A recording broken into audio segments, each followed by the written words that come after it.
What I'm going to do here today is I'm going to swap out my pitcher handle. You can see how discolored this one is and how dingy it looks now.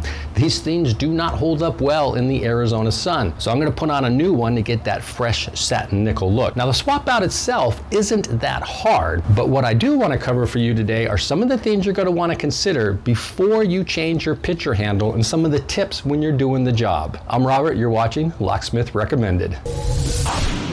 In my case, I'm going with the exact model that's on the door today. So my swap out's going to be nice and easy. But if you're looking at replacing your pitcher handle, one of the things you're going to want to consider is you're going to want to consider the footprint of the handle itself. Make sure that what you're putting on has a bigger footprint than what you're taking off. A lot of times the door paint doesn't go all the way underneath the hardware. When you pull the old one off, you're going to have an impression here or a different color underneath if the door's ever been painted. And you want the new pitcher handle you're putting on to cover all of that up so you don't have to refinish your door. You can always pull your old handle off before buying the new one to see what it looks like underneath. Another thing you're going to want to consider is the length of the handle set that you're taking off. You can measure from where the center of the latch is down to where the screw hole is that holds the bottom of the handle together. You want to get that distance. If you're getting a new pitcher handle and that distance is the same, you're going to be able to reuse the screw hole that's holding on your existing pitcher handle. If the distance is different, you're going to want to figure out some way to cover up the hole that's going to be left behind in your door. If you're painting your door, you can do that with just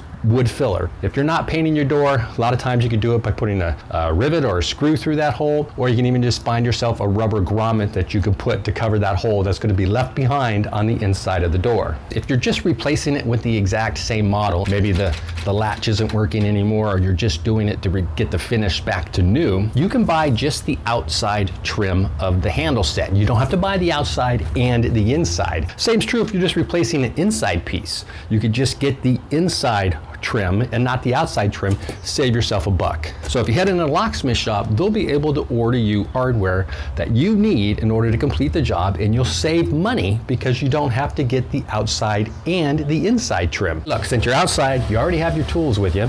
Always check the strikes in the door frame. You want to look at the screws that are holding those strikes in. Most strike sets come with 3/4 inch screws. They're tiny. That only goes into the trim piece of your door, and your door can be easily forced open. What you want to do is pull those screws out, get yourself a drill in pilot holes, and put in 3-inch screws. They're going to go through the trim and into the 2x4s that have actually framed out your door. So now these strike plates are going to be held on by the strength of those 2x4s and the screws in those 2x4s to help prevent forced entry. That's really the best thing you could do to your exterior doors to reinforce them. Last little tip for you is the screw that's holding on that pitcher handle that's here on the inside of the door. It's a cover plate that will pop off in order to access that screw. There's going to be a little recess or a little hole on it somewhere. Just use your screwdriver, get in that hole, and pop it off.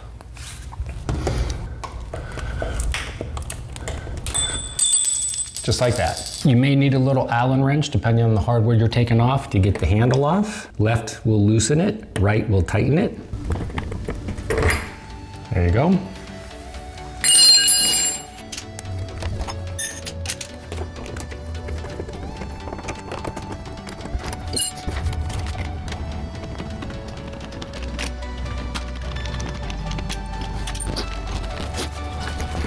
I've got all the screws off, but I'm still having a hard time pulling the handle off. I think the paint that was painted on the outside of the door is holding the bottom of that handle on. I got my convincer here to get it off. Voila. Now here you can clearly see what I was talking about. The paint didn't go all the way through, so the footprint of the new one, you want to make bigger to cover up all that paint defect. In other words, you're refinishing your door. I'm going to go ahead and replace the latch. Got a new latch, might as well put a new latch on.